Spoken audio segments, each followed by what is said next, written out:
Talk time. Tonight, I have two amazing ladies, and we'll be joined by another one shortly. But tonight's all about talking about the mothers out there today and those that are soon to be, those that are currently pregnant or possibly, going to be mothers afterwards, or just moms in general.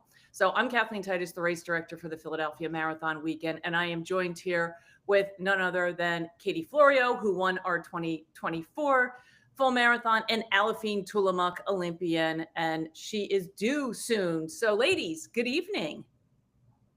Good Good evening, evening, Kathleen. Katie. It is so great to be here with you all. Again, we have the marathon weekend coming up on Friday, November 21st. We kick it off with the expo at 12 o'clock noon till 9 o'clock p.m.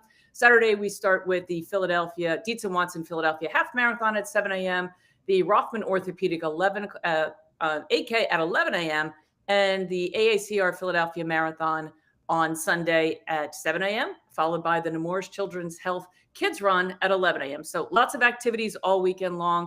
And unfortunately, we won't get to see Aliphine here live, but we are going to do a couple of these virtuals beforehand because you're due any day. And we want to hear more about that. You will get to see Katie throughout, hopefully, although she's got some new news because she just gave birth to her daughter, Cassie, 8 weeks ago. So we're going to hear all about that. And then soon Lauren Fleshman will hop in here a little bit later. She's going to be popping in as well just to talk about her running and being a busy mom who right now is a busy mom and a little bit tied up. So you ladies know all about that, the momhood piece of that and trying to juggle it all. So We Katie, sure do.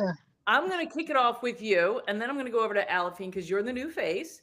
And let's talk a little bit about the running journey. Mom, we have so many new moms. We know from COVID and just the boom that is going on. There were so many people that either got pregnant during COVID, after that, but there's a lot of female runners coming back in. We saw that in 2019, and now we're starting to see really the female runner taking over some of the men out there and having more women runners out there. So you went from having a baby to going to Olympic trials. Tell us a little bit about that. And then again, you went through that whole running couple years, I guess a little bit over a year and a half. You win Philly, and then you go and you have another baby again. So give us a little bit about you. Sure. So all of those pregnancies were actually pretty planned, kind of around running as best as I could. So I'll take you back to before when I got pregnant with my first Nico. So I got pregnant in 2022. And it was right after CIM, so California International Marathon, where I was able to qualify for the Olympic trials. And then my plan was let's get pregnant right away and hopefully, and God willing, and it happened. And then I had a healthy delivery. He was born in October of 2023. And then I ran in the Olympic trials February of 2024. So it was a real quick turnaround. So 4 months. And then my plan after that was just to get in shape and run Philly. And I, surprised myself there too and was able to win the marathon. And then after that, it was like, okay, let's do this again. So it worked out again. I was able to run through most of my pregnancy. And then I gave birth to Cassie August 25th. So, and I just started running. I had my first continuous run today. Awesome. Yeah, I know you had a little bit in there, and we're going to dive into that. Aliphine, talk to us a little bit about yours, because you go and win the Olympic trials in 2020, and then you get pregnant.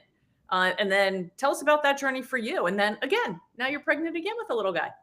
Yeah, I think for me, like kind of the same way with Katie, like you plan as a professional athlete, you plan your having your family around the Olympics, right? And for me, I knew that I wanted a family right after the Olympics, but then COVID came along, and so my partner at the time and I, now my husband, decided to have a baby, and once we learned that the postmortem was going to be a year later, we thought we have enough time, and we did have like 6.5 months. So we got pregnant right away and had 6 months to train and went to the Olympics. And then with this one, actually, it was very hard because at the end of like summer of 2023, I got injured with this hamstring injury that I had. And it was just like kind of like most injuries with with tendons, you just don't know. It's like you manage it. And I was managing it, but it just got to a point where I felt like it just wasn't getting better. And after New York City Marathon last year, which I was like 19th at like 2:32, it was just very mediocre performance for me. So I decided, okay, I need to talk to a sports medicine doctor, which in retrospect I should have done earlier. I was told that I needed surgery, so I ended up getting surgery in December, like on Christmas Eve, believe it or not. And then a couple months, oh, well, like 5 weeks later, I got pregnant, and it was like, okay, well, this is the perfect time to have a baby and still have like what 2.5 years, or is it 3 years before the next Olympic trials? Yes, I'm definitely not like Katie, who is like have a baby and run the trials, like in 4 months, and then like, I'm like, no, I can't do that. We I had couldn't 7 do that moms even if I out there. wanted to. Yeah, we had 7 moms Yeah. out there for the trials. It was great. So take us Wow, through. We have a lot of moms that are out there that are either, like I said, a little bit about, let's go with pre-training while pregnant. We're coming up to marathon. We're about a month out. You have some moms that are pregnant. What's some advice that you have for these moms that are out there? Either it's marathon distance or maybe it's 8K. They're all probably in different cycles of where they are with their pregnancy. But is there any advice that you have? I'll start with you, Aliphine, on this one for the young moms, and then I'll kick it over to Katie. Yeah, no, I think actually, like, unfortunately, we still don't have a lot of research now compared to 2020 when I got pregnant with Zoe. I feel like even though we don't have a lot of research, but a lot of high-level athletes have been sharing their stories of how they train through pregnancy and after pregnancy. But I think that it's still very anecdotal. And so my advice, and I actually remember last year during like the expo, one of the girls that was supposed to run came up to me, and she was 8 weeks pregnant, and she was crying because she's like, I don't understand what's happening. I really wanted to run this race, but I'm also 8 weeks pregnant and I don't feel like myself. And I'm like, girl, you don't feel yourself because your body is growing a human being, and it's a lot of work. And I have read that growing a baby is like more than running a marathon every single day. And so my advice to you is that, even though you can read stories, I know that a lot of athletes have written like blogs or like they share on their like social media pages about like their training, but you still have to think about your own story, right? Like you still have to go with how your body feels, because like, again, like I said, your body is taking priority in like growing a human being. And even for me, like I ran a lot during like when I was pregnant with Zoe, I ran until I was 37 weeks and got, and had her at 39 weeks. This time round, even though I was coming off an injury, I ran until like I was 29 weeks, and it just started feeling so uncomfortable. And I decided, you know what, I'm not getting any fitter. It's like, why would I put my body through a lot of pain when I know that I'm not getting any fitter? And like, it's probably better off to take time off and just, grow this baby, have this baby, and then get back to running. So my advice to you is listen to your body. Just because somebody else is running, like Jordan, they say, for example, she literally had her water breaking while on a run. And you know what she did? She decided, you know what? Maybe it's not my water breaking. She put on her like super shoes and she did 4 strides. And I'm like, what? No, like, and so, but then that is her story, right? Like different people have different stories. Just because somebody was running really, really well doesn't mean that that's your story. But at the same time, it doesn't mean that you're doing something wrong or like you're failing. This is the one time that I would highly recommend listening to your body, because it will always tell you what is right. Katie? I mean, I'd echo most of that. I think the only thing I would add would be maybe pelvic floor PT, or if you can't see a PT, at least look up the exercises, because that really helped me while I was pregnant and then also postpartum returning to running, because as your belly gets bigger, there's just more pressure on your pelvic floor and your body's changing. So the more you can strengthen it, I think the faster you'll be able to recover and get back to running. And let's talk about going into race week. Somebody is, what are you thinking about like haven't given birth yet? You're coming to race week. From a race director standpoint, what is it that you're thinking? I'm going to say no one's water breaking on the course. We won't go there. I'll get to after you have the baby amenities. But, what is it that somebody, just to calm their nerves, like, yeah, I am pregnant. I've been training. I've been doing this. Is there anything from a race that you're thinking, okay, does the race have this, this, and this? Other than, yes, we have EMS just about every mile, and we're covered from an EMS standpoint.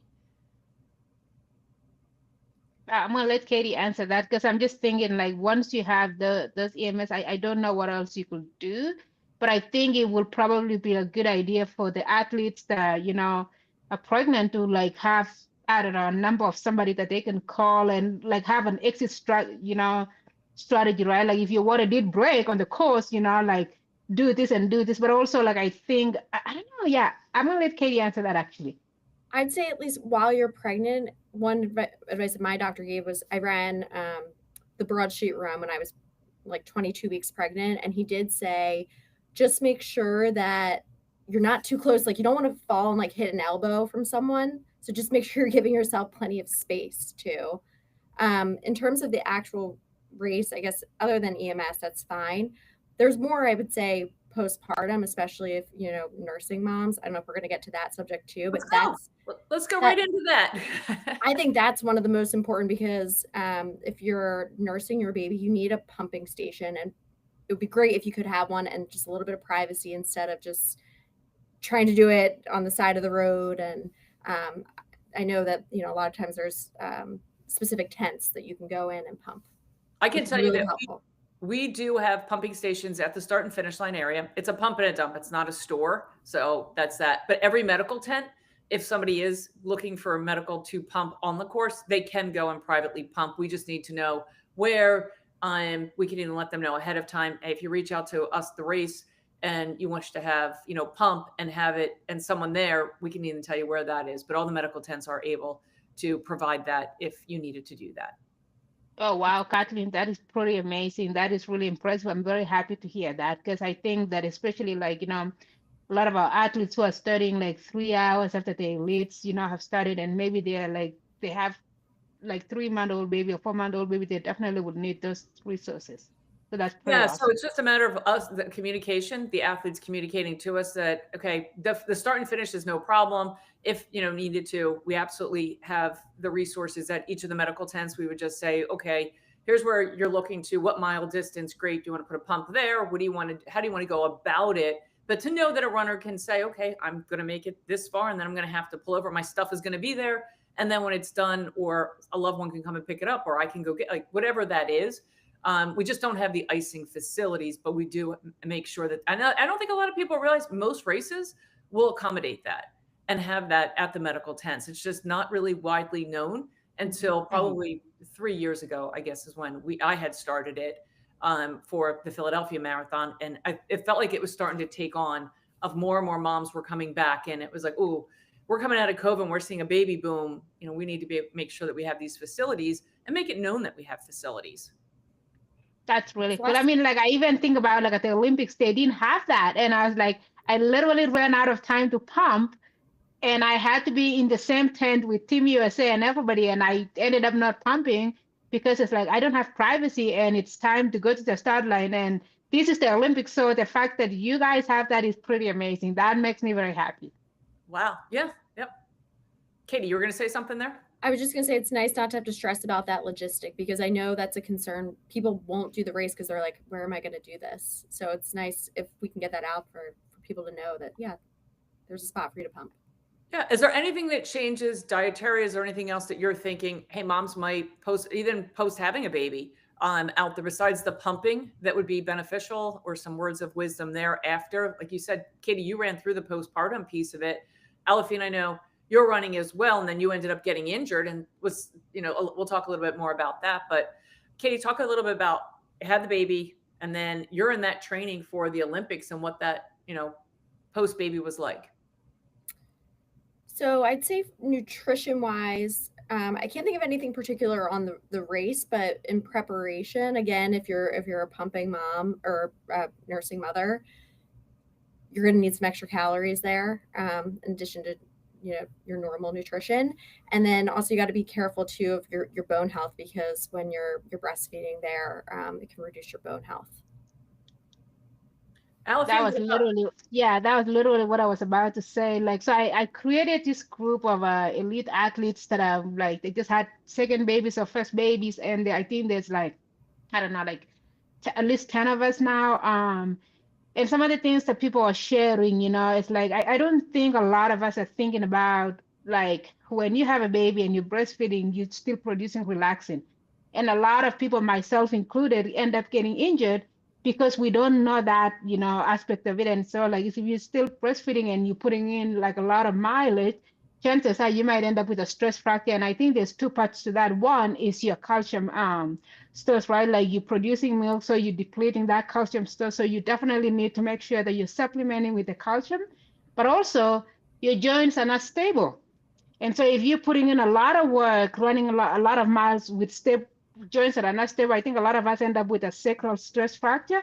I ended up with a sacral stress fracture too, and also like the pubic bone area stress fracture. So I would say that, and I will take this advice hopefully too. It's like as soon as you have your baby, if you're still perfect, if you're still feeling pain on your pelvic area, you probably want to wait until that is gone. But also like introducing the training very, very slower. Because you're basically working double. You're breastfeeding a baby, and that needs a lot of calories. And you may know, like, I'm like, I know how many, like, I know how to fuel myself when I'm running. But when you're also breastfeeding, I don't think you know how much you need to fuel. And I also, from one of our friends, they were talking about, like, also making sure that you take your iron supplements. That's something that I didn't even know. And the K2, D3, like all of those supplements that you need to usually take those and then continue taking your prenatals because again, you're still working twice as much.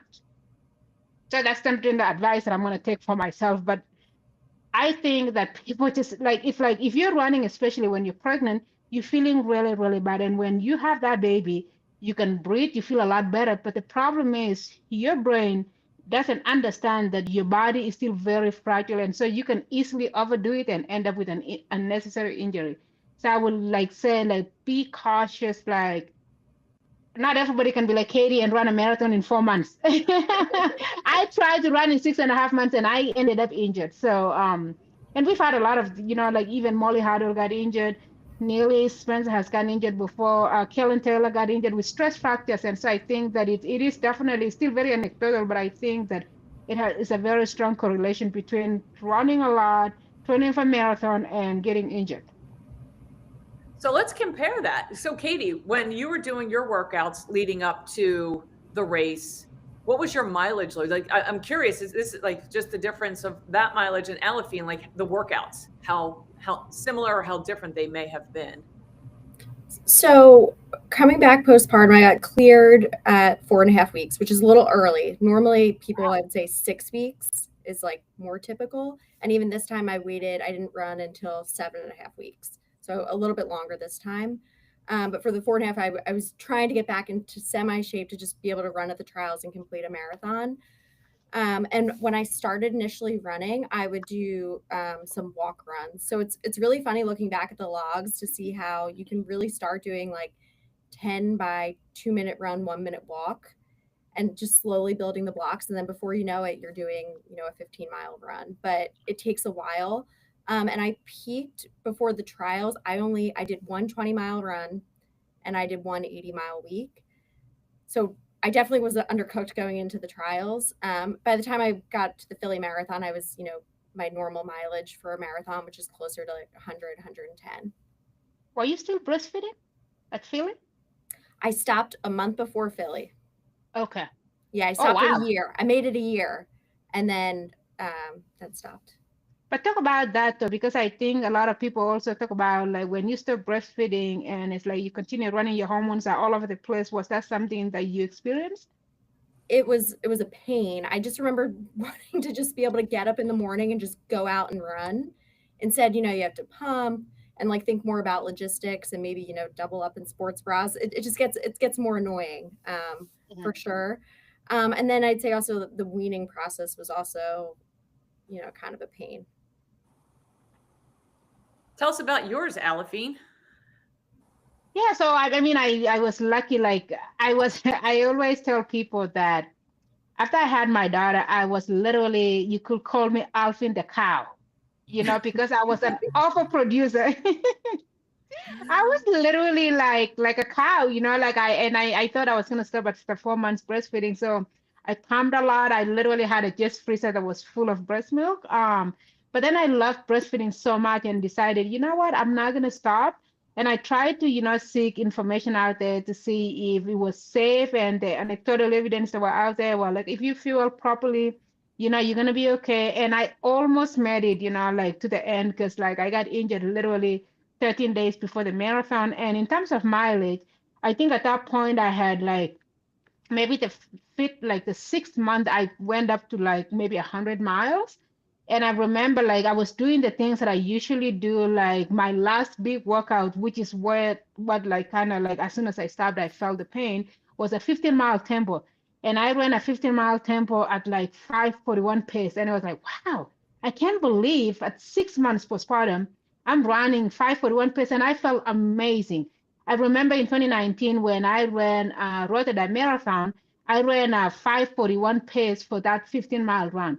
And I was like, if I can do this, and I'm only 6 months postpartum, I have no business running this fast. I'm going to do really well. But as soon as I stopped is when I felt my pain. And so it's like, I was like, I feel like I should have not gone up in my mileage. And my coaches were very, like understanding, but I think that I kind of cheated a little bit because I was feeling so good. I was like, oh yeah, I hear people are saying that I can make it to the Olympics. I'm definitely going to make it and I'm going to run so well. And I think I may have run second runs here and there that I shouldn't have done. And so I learned from that. And like, even going back a little bit, I think that when I was pregnant, I would feel this pelvic, like a pubic bone pain after my runs. And I kept running through them. And I think that like this time around, I decided I don't want to do that, because I think that by the time I had my daughter, I already probably had like a stress reaction on my pubic bone. And it never really went away until after the Olympics. And then in terms of stopping breastfeeding, I actually ended up stopping at 10 months. And that was when I was still injured because I realized then that if I came back to training and I was still producing relaxin, then chances are I was going to get injured again. So I stopped at 10 months. So I never made it to a year. Oh, wow. Yeah. And unfortunately, I think that even as I prepare now, I mean, I don't have Olympics in 6 months, thank goodness. But I think like even now, I know that I'm not going to be able to breastfeed for a whole year just because I'm just afraid of that, like I'm not going to be able to get the most out of myself as long as my joints are still not stable. And I definitely don't want to make the same mistakes that I have made in the past. So I think I might just do a 6 months of breastfeeding and then after that, like just stop. Wow. And this is a good time to stop. Hey, Lauren Fleshman, welcome to the group. Well, thanks Yeah. Hi, it's nice to join you all. Thanks for your patience and my late attendance.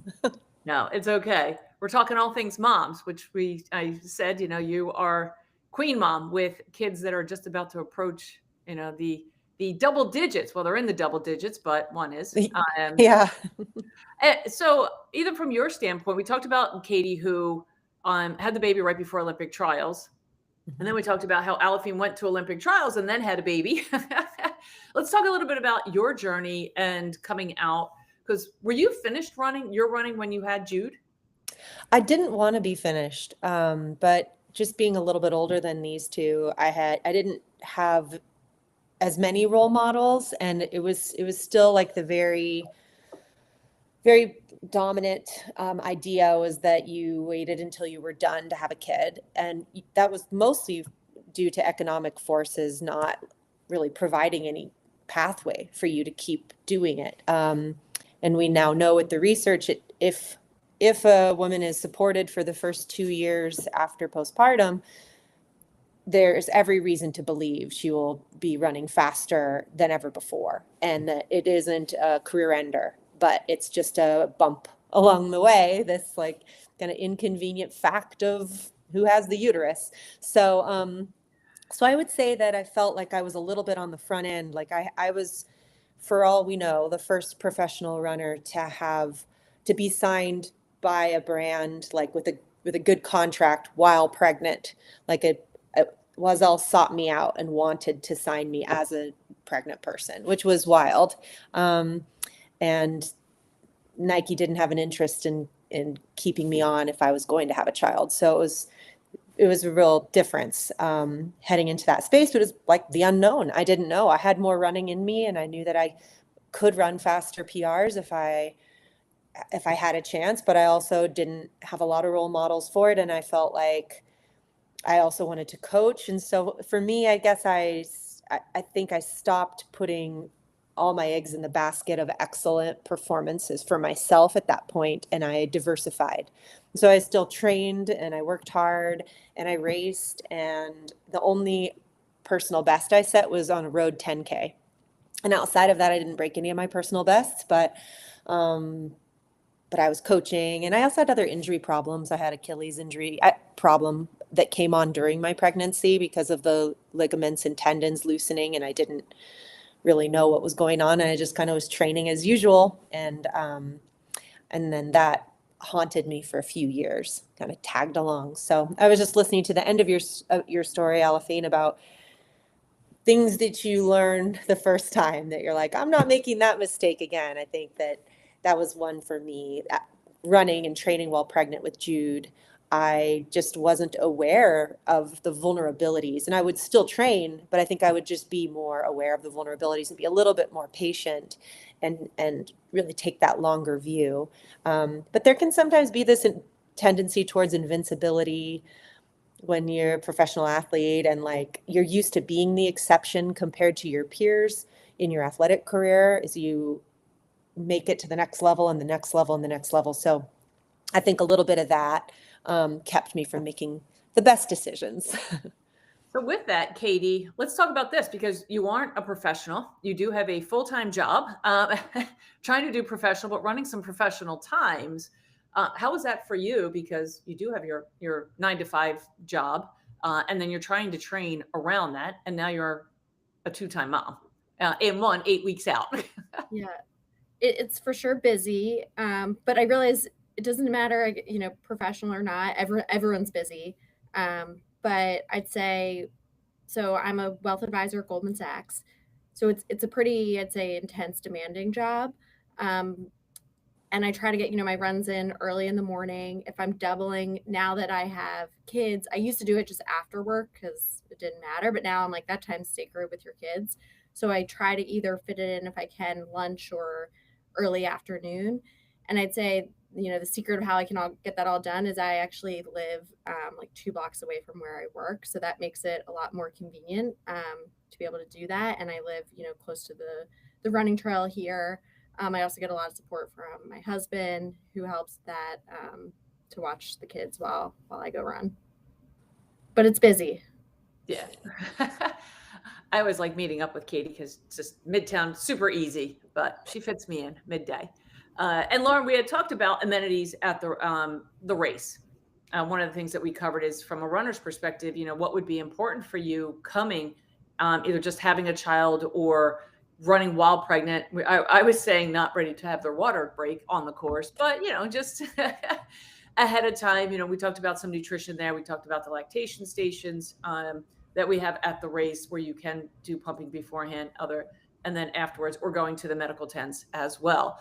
Are there any thoughts? You've been to this race and have run the half and everything else for moms coming in or those that have just given birth coming back? Any tips for a race course? And even as a mom, and Katie, this piece too, because you've run it, is there a certain section of the course that you're like, hey, if you're this far out of being pregnant, you might want to hold back on this section, or nope, everything is this, or do you watch elevation, post having, okay, I don't want something that's too hilly, or does that not even matter? Do you want to start, Lauren? Well, how about you go ahead and answer that question while it's fresh? Okay, I'll get start talk about the course. I'd say, at least for Philly Marathon or even being pregnant, I didn't really think about it too much of elevation. If anything, I mean, hills were hard, but hills can always be hard, so it doesn't matter pregnant or not. But I'd say, that part when you go up, I want to say it's like, 10 to Black Rock Road, or the one by University City, Black Rock Road up by Memorial Hall. Exactly. So that's probably, the hilliest section. But I wouldn't say that if you're pregnant, that shouldn't stop you. It kind of slows everyone down a little bit. One thought I had was just like knowing where the bathrooms are. It was more important to me postpartum and during pregnancy than any other time of my life. And this is TMI, but to this day, with my youngest being 8, like when I need to go to the bathroom, I need to go urgently versus like before when it was more optional. So I really want to know where they're going to be and know how long I need to wait and things like that.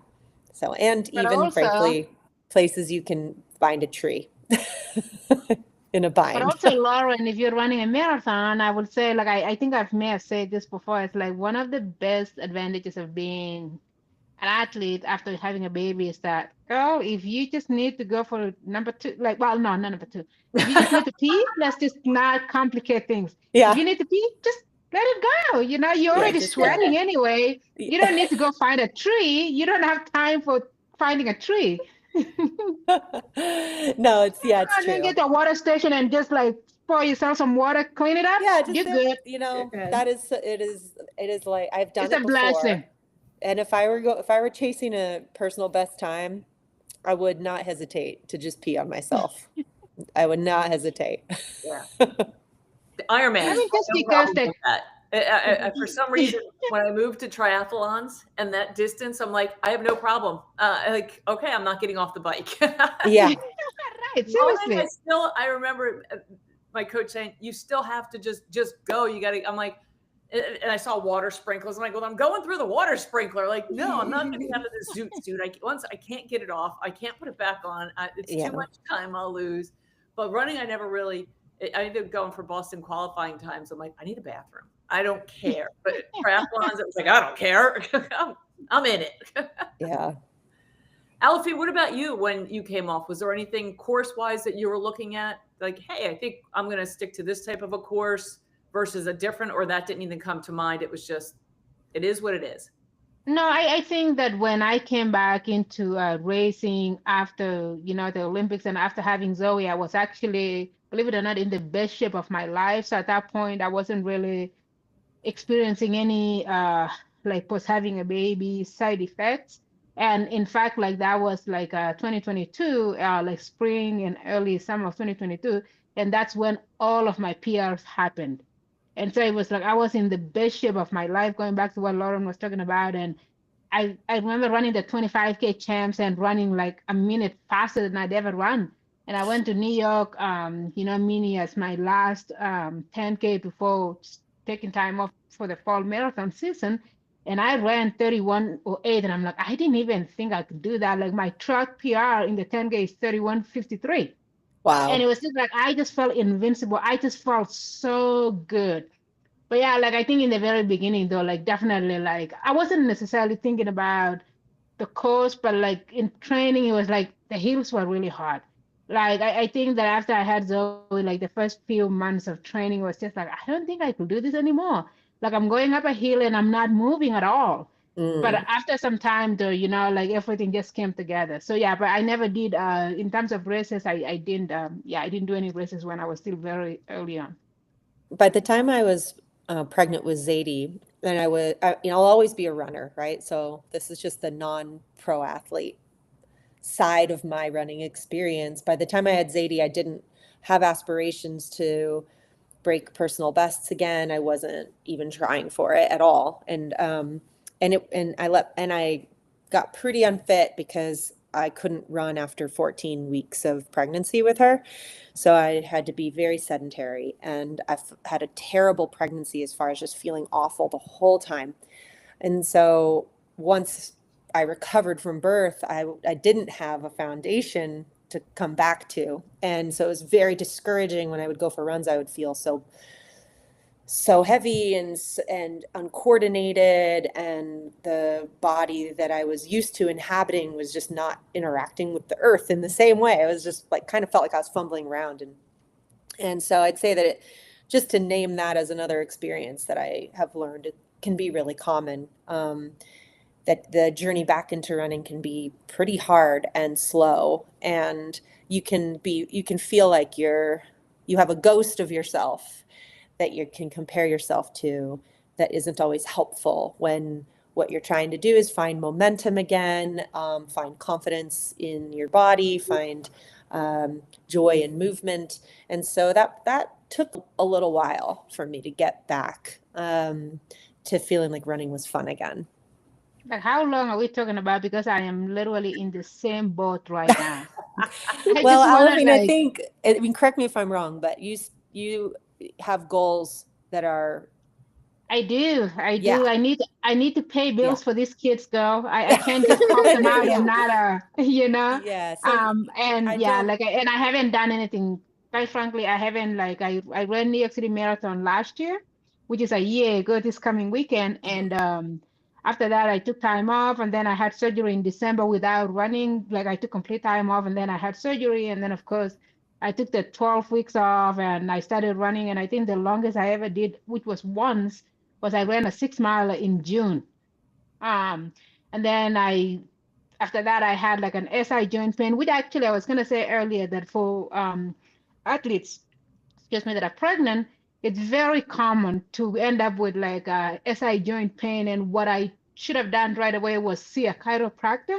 And that helped me a lot. Like I had an adjustment and that, like fixed that. But yeah, like, and then I kind of started running again and probably went to like 4 miles and that's like maybe 2 or 3 times a week. Mhm. And then at 29 weeks, I had to stop. So I'm Yeah. like, I still consider myself like a pro athlete, but I basically have not trained for a whole year. And then I have at least 2 months of hopefully postpartum or 3. And I'm like, I don't even know, like, if I still remember how to run. Well, there's no question you'll have some road to travel, right? But because you have the wisdom from your first experience and you know the importance of patience, and because you have a goal, I think it's just a matter of drawing an appropriate path for yourself to that goal. And that goal will really drive you and keep you motivated if you can be kind and gentle to yourself along the way. I think that what I would say my problem, even though it wasn't necessarily a problem, I didn't want a goal at that time. But I think a goal really would have served me. And that doesn't have to be a pro athlete goal. It could have been any other goal, but something that I could like point my arrow at, so that on the days when it felt like a real slog, and instead of that negative voice being like, hey, wow, look how far off you are of where you were, end of sentence, I could have said, wow, look how far off I am, but look at where I'm headed, and I know how to take one step towards that. So I guess I would just say I'm not scared for you for the road ahead. I know that you'll do it, and I know you better than most people in the world know how to chase a goal, right? And to chase big, hairy, scary goals. So yeah, just keep being wise, use that wisdom you've earned, and I'm sure you'll be fine. It's fun to watch somebody climb their way back too. Like your fans are going to love it. I hope I will have the courage to share. Like I usually share when and maybe I'll share until I actually get fit. But I was also going to say this before Kathleen says something. So I've been reading Kira DiMatto's book, Don't Call It a Comeback. And, I think she took 10 years off, or was it 8 years off from running? And she says that the first time that she went running after having 2 babies, she thought she was going to run for 3 minutes. She lasted 90 seconds.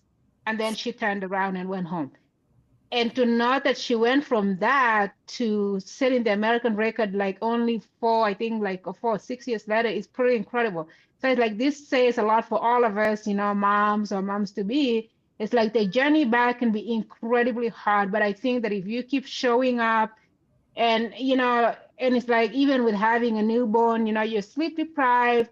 And if you do end up if you have a full-time job and you send your kid to daycare, you're going to get sick so many times for the first-time moms. And that is going to derail you a lot. But I think that if you just keep showing up and believing that, at some point these too shall pass, and I'm telling this to myself too, I think you will eventually get to a place where you could run a PR. Now, I cannot guarantee that, but Kira DiMatto broke American record. I don't think all of us can do that, but I think it just speaks to the volume of like, if you have patience, right, like, and let your body tell you what to do, you can definitely get to a better place after. Mm-hmm.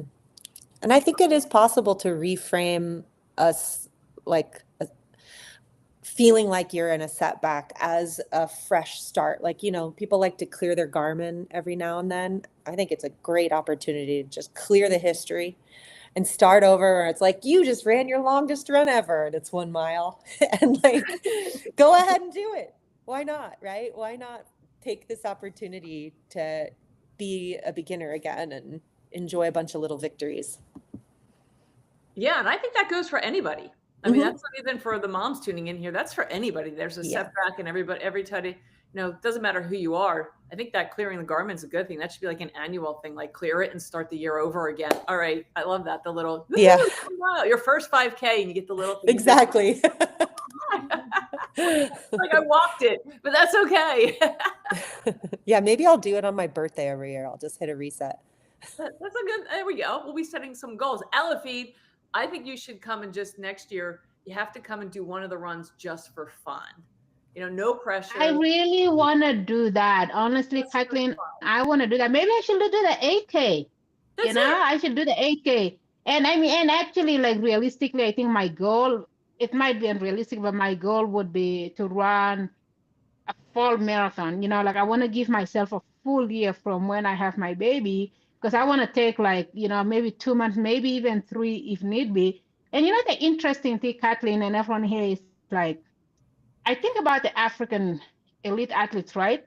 What people don't talk about is 99% of those marathoners have children, some multiple children. And they come out like they start running, they run, and then once they start showing, they stop running completely. And then they take 3 to 6 months completely off postpartum to completely recover. When you see them at first, when they start training, you don't think they will come back to running. And then it's like a year later, they're breaking records. But I think what we are used to here in the West is that, oh, you're supposed to be an elite athlete and run like you never had a baby, like you don't have a job, like you don't have, a partner, like you don't have anything else.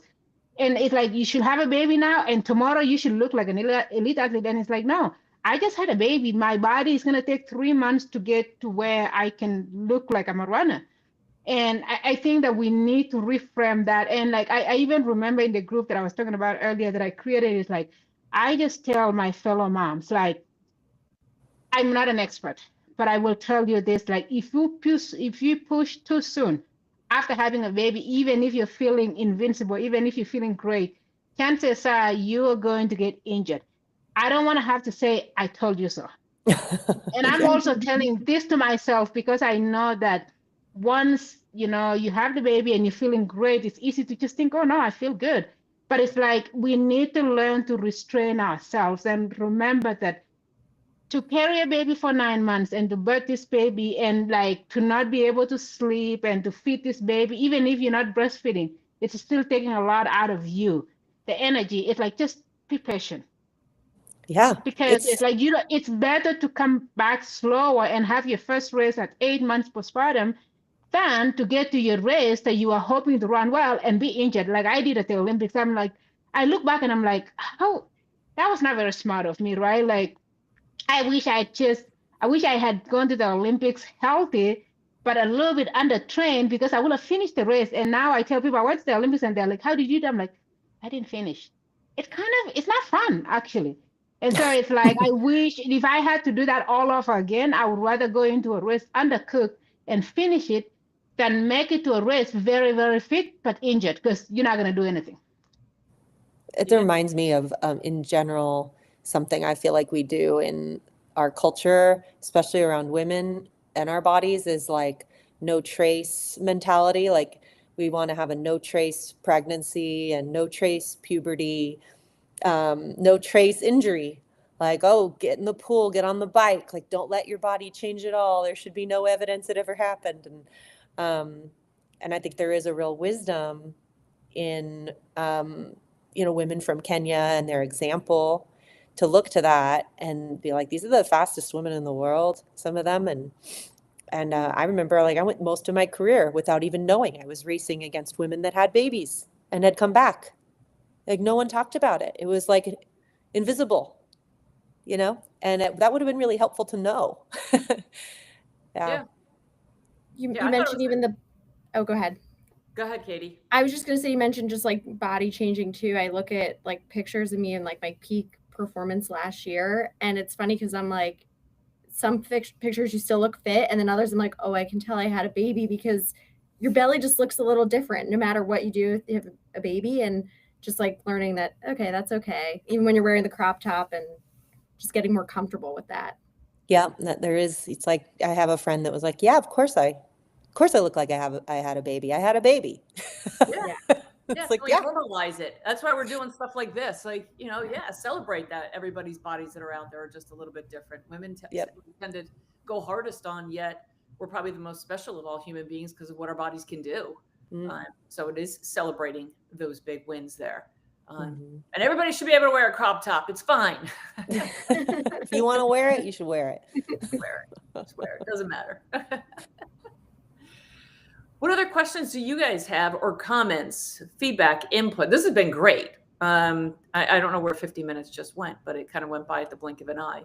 Because I think it's a topic that is growing, that we see. I see it from the running industry side, but I don't feel like it's talked about enough, which is why I wanted to bring this special group of people together to have this conversation. I thought it was such a unique group, just where everybody had kids and has kids, and where, watching Katie come back, and I could see Aliphine and Katie talk like, how was your journey? Great. Where are you? Like starting that, where it feels like, no, this is good to talk and have these conversations and to feel like we're our own little support group. But I know there's other women out there that are probably feeling the same thing, especially all these new marathoners. We have so many new marathoners, and a lot of them are new moms, that not only are you running a marathon for the first time, but you're running your marathon either while pregnant or you're just coming off of it. And I'd love for each of you just to give a tip there, because their mentality is no different. I can imagine of, okay, there's going to be this, and Lauren, you're fantastic with this, like the negative chatter and that mantra. But Katie and Aliphine and then Lauren, like just a little bit there for the runners and the mindset that they're going through, especially the first timers. What advice would you have, just mom or not, running the Philadelphia Marathon for the first time? Katie, why don't you take that one? Lauren, I'll have you talk about the half marathon, and Aliphine, I'll have you talk about all three of the events after. I think the biggest thing would just be patient with yourself. So even when you're pregnant, be patient. If some days when you're pregnant, you feel really good running, and then the next day, for some reason, you just don't feel good. So just be patient with it. And then especially with the return to running, be patient, listen to your body, and know that it will come back. You will eventually feel like yourself again. I would say don't be afraid to widen the window of acceptability for your performance. I think to make space for the variability of pregnancy or the early postpartum period when you're coming back, it is a time when you got to give yourself some allowances. And if you were a person that had a narrow window of acceptability before a motherhood journey, and it was like a good day looks like this time and a bad day is like just a few minutes off of that, I always recommend widening it, to be honest, wherever you are in your journey, but definitely in this particular time of around a motherhood journey, widen it. And I like to think of it like Home Depot talks about tools: good, better, or best. And so you have this, like, there are 3 positive zones within that window of acceptability for your performance, and it'd be nice if we can have best, but this other way of looking at it gives ourselves some more grace. And Jared talks a lot about being able to find something after each performance that you can take away that you did well, even up to 3 things is what he says. And I think that, like, that's especially important when you're coming back from having a kid, is like, it can be rocky. It cannot be linear progression the way you'd hope. And so make sure when you're done, you walk away with your 3 things you did well, and focus your attention on them. And then remember that each step's a building block, and that we're really, like, whoever you are, we're doing a road race because we want to be in community with people taking over the streets of a city that we love or that we're curious about. And it's a party. It is a running party. And so just, like, at a minimum, take a moment and tune into that. However your race is going, whether it's good, better, or best, like, tune into that, enjoy the party. You're making a real-time memory. Aliphine, what's your advice? Next time I should just go before Lauren, because she just hit all the points, and now I'm like, I have nothing else to say. Come on, you've been to Philly, you know the vibe, energy. Give us. Oh gosh, yes, I love Philadelphia Marathon. The one thing that I think that bums me about not being out there this year is that, it's a party, like Lauren just talked about. I love being out there and high-fiving everybody, and everybody just running by and so excited. And even when they're hurting, just going through, like, when you go through a place where people are playing music, think about the fact that all of those people are out there to entertain you guys and to make sure, like, to lessen your pain a little bit more. It's like a celebration, and I think about it in, like, there's really nothing else I feel like in life that you get as much from as running or as moving your body, right? Like it's like when you go to your job and you're thinking so hard and you can't come up with anything. I feel like with running, it just gives you power. You're able to move your body in a way that nothing else, like stimulates you that way. And it's like if you're a mom, like at home, you're probably feeling like you're failing all the time. This is the one time where you actually have control. You can slow down if you need to.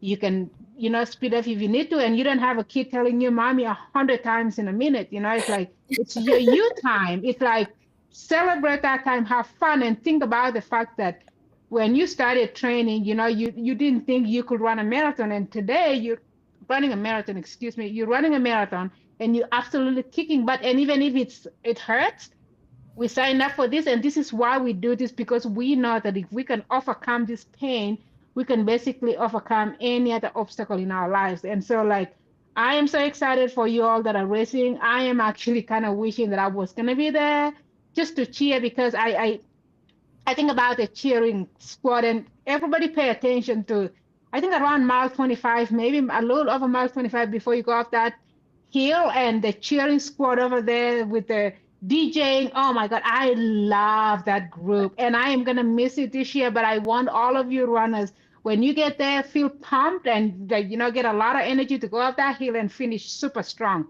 Philadelphia is a party. I love it. And I think Kathleen does a really good job of making sure that everybody has a really good environment and just have fun out there. And thank you, Aleph. It is. We're going to miss you, but we know you'll be back. We know. And I hope with more of the tribe. I love seeing Zoe, and now get to see little man. And in future, like I want to bring my kids, and I want them to run Philadelphia, and Philadelphia will be their second home. So I'm super excited. In future, you might see me running all 3 races, including the kids race. Who knows? It's like Jared. Jared does it. Paul was the kids. Now Paul's doing the 8K. Like we're just it's just such a fun event. And even when it's cold, it's still pretty cool. And relative to a lot of other courses, Philadelphia is a very nice and easy course. So enjoy that out there, you guys. It's just like the icing on the cake on everything that you've done. This is the day where we celebrate all the hard work that we put in. And yeah, we can be nervous, but that means that we care. But don't let that nervousness take the joy away from that. And even when you don't have a good race, remember, it's also just a race, right? Like it's just a race. It's just a thing that you're doing, and you can always sign up for another race. So don't let, not having a good day overshadow everything else that you've done, because you go home and your family looks at you the same way they looked at you the day before. So it's like, remember that, because I feel like as runners, we are so wired in our brains that if we don't do well, then we failed, and we get so hard on ourselves. But it's like, you did great. You got out of bed, you went out there, you trained for this marathon, and you went and ran, and you're the healthiest version of yourself because you had the courage to go out every day and do the work and show up on the race and run with so many thousand people out there. So I'm super excited, and I wish you all nothing but the very best. And Katie, I mean, gosh, you had everything. Like you had the major trifecta of not only winning it in Philadelphia, winning it after having a baby, and everybody wanted to get you. Yours is probably going to be a little bit quieter of a marathon. We'll have you there and involved, but take people through just some last minute things race morning, and then the Aliphine. Like, what were you feeling at mile 25? I think you pretty much knew you were going to win at that point. Or were you still thinking, okay, somebody behind me, in front of me? What are some tips there? Okay, so logistics wise, I'll just say for everyone race morning, make sure you get there early, because you want to get through the check station. So be sure to do that. And then mile 25 is the best mile of the course, because that's where it is a slight uphill, but you're at Lloyd Hall there, and there's music everywhere, and there's people popping confetti. And if I could just soak up that last mile, I honestly, every time I'm running in Philly and I'm at that part of the course, I just like draw on that energy, because it's still there and still present, and it's amazing. So enjoy that part. Also enjoy Manayunk, the turnaround, because that's always a big party there. And then even in the quieter sections, when you're back up in the hills before you drop down on around 16, it's quieter back there, but that's when you just need to focus in on your split. So it's from about like 13, I'd say, to 16. It's a little bit quieter. But just focus on what you're doing. And yeah, then just Manioc home. Crush it all the way in. And there are some cool things that we have out there this year is a new app. So we were talking about porta potties, water station stops, medical. The app will actually have this that you can scroll over the race course. You can not only see the course, you can see the elevation. We have an AI integration. You can ask it questions, but it's great for not only the runners, but also for spectators and those cheering to be able to know where there's iconic places to go. Everybody says in Philadelphia, where can I watch my loved one?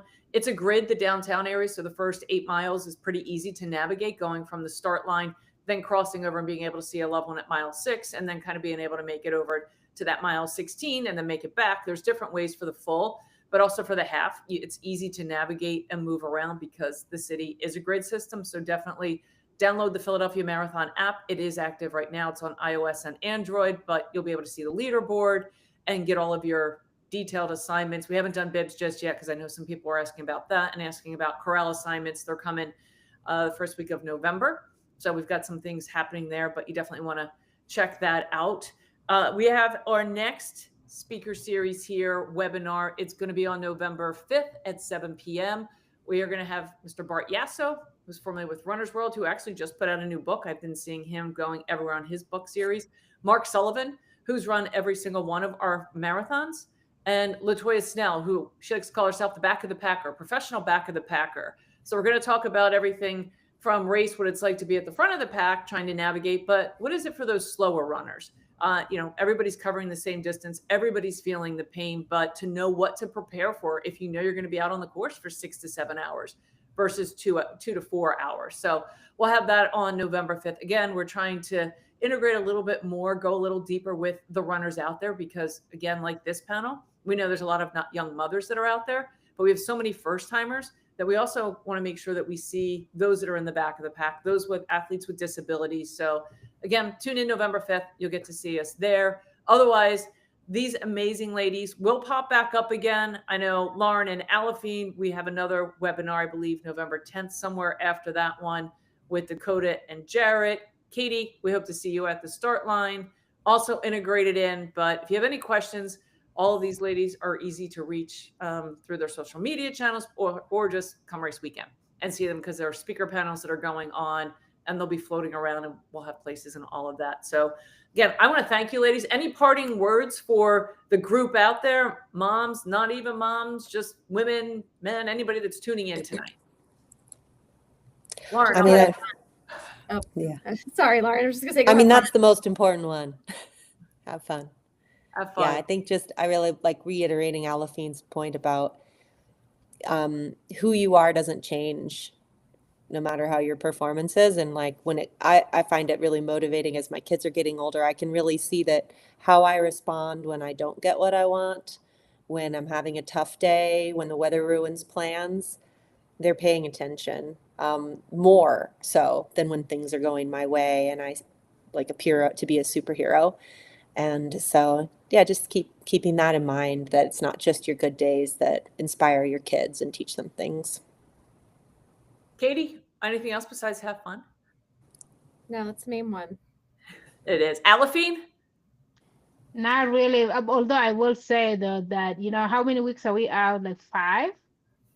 Yeah, Yeah, these people are like getting in their last big long runs, their last big workouts. Enjoy. You're just about to be done with the hard work. So have fun in those last couple of weeks of hard work. Yeah, it's a good one. We're coming up. So just keep doing it. The hay is in the barn. All the stuff that's out there. Tune in. You can come back and watch a lot of these webinars. So if you want to hear more about this, but go back and take a look or just tune in. Everything's on the website, www.philadelphiamarathon.com. And we'll see everybody in a few weeks. And Aliphine, we're going to miss you. We are going to hold that hand for you for a year. And then we're looking forward to seeing you back in 2026 and following. So, and if you need to tap into some inspiration, after this little one pops out, let us know, because we're your biggest fans here cheering for you on this side.